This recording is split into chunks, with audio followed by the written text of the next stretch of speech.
Hey, thanks for joining me. I was digging around through all my books, just trying to find something different to mix it up, and I ran across a book I forgot that I ever had. Sabertooth? Book one of four. I'm almost completely certain I only ever collected this first one. I could be wrong because it's been a while since it came out, but at the time, the draw of the thing, which is now not enough to make me want to get it, was it's drawn by Bart Sears. And if any of you have been following me for a minute, you know that I've got kind of like I don't know, a love-hate relationship with Bart Sears. He can draw, but I don't know, he draws such overly muscled, ridiculous characters. It's like, calm down. Not every character needs to look like the most roided out bodybuilder you've ever seen in your life. So, written by Daniel Way, Bart Sears pencils, Mark Pennington inks. I think Pennington does some pretty solid ink work over Bart Sears here. This is December of 2004, so it's quite old. 20 years basically at this point. I found this book, digging through all my stuff, and I'm like, oh shit, I vaguely remember this. And I flipped it open, was going through it. I don't remember nothing about this. And as I flipped through it, I was kind of like, I can see why I don't remember anything about this. I think there's a problem where, anyone who's been reading comics for a long time, they know that there was a problem with this, what they call decompression, where they take stories and elongate them out to tell them over multi-issue arcs to write for the trade, they say. Like, we're going to collect these books into a collected edition. I think that's where the money was made for a long time, if that's still not the case, or if it is still the case. I wouldn't be surprised. It's these little single-issue floppy things don't really make all the money. It's when they're all collected into a book, and then they can be on bookshelves. That's where the money's made. So these writers decompress their stories to take forever. And I'm like, nothing that I give a shit about happens in this first issue. I mean, we'll flip through this. There's a bunch of just fucking people I don't even know. Who cares? Lake Superior, northeast of the Kiwanu Peninsula. I don't know anything about that area and the names, but a bunch of random people on a boat talking.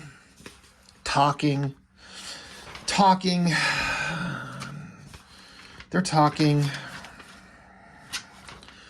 Oh, eventually, there is a giant, like, worm's eye view staring straight up at Sabertooth's weird moose-knuckled ball sack.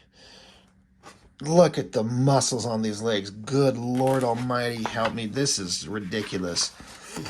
But it's a good dramatic angle, and, no one knows muscular anatomy better than Bart Sears. But, okay, so there's Sabertooth. Oh, all right. Well, here's a bunch of long, snowy panels, and Sabertooth is trucking his way through it. I kind of like this shot of his face here. That's kind of cool. And then just more regular people talking, doing whatever.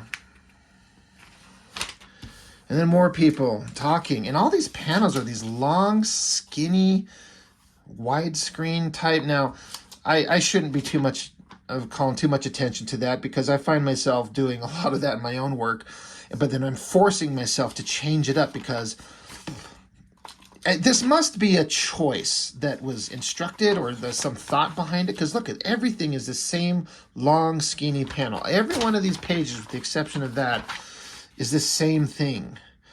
And so many of these pages are just these people talking about shit. Who cares? Who are these people?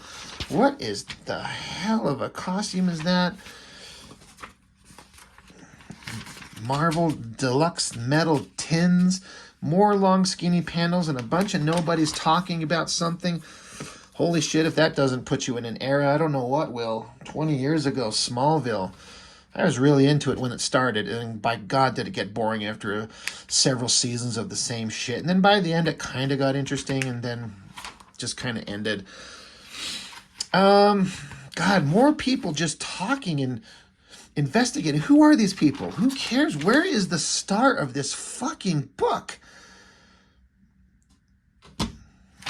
Jesus God, he's still not on here anywhere. I mean, the art's all fine, the storytelling's fine, the details are fine.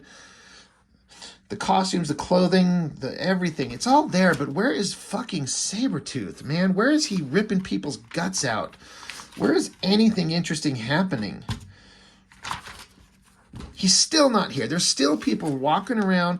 Like, I feel like this shit could have been told in 4 pages. He's still not here. Oh, no, there he is. We get a shot of his face. And I guess somebody dies. And then you get a big angular, like now you get a bird's eye view of this giant roided out Sabertooth. So we get one low angled shot looking up at his dick, and then another high angled shot looking down at his, I don't know, his dick again. Angry face as he looks off to the side, and then the more back long skinny panels of all these random people in the snow, and then it's over and there's Sasquatch. And it's over. Do you think there's anything in there that makes me want to pick up the remaining 3 books? Not one fucking thing. Nothing at all. Like, we're 6 minutes in and I'm already done with this shit. Now, did I reread the story? No. Do I want to reread the story? No. If I'm going to pick up a book about Sabertooth, do I want to see this giant murderous psychopathic, giant, muscular mutant just slaughtering the shit out of people? And do something awesome. Do something exciting. You're not writing a novel, guys. You're not writing Watchmen or anything like that. You're writing a book about Sabertooth. He's basically on 2 pages. So fuck this book.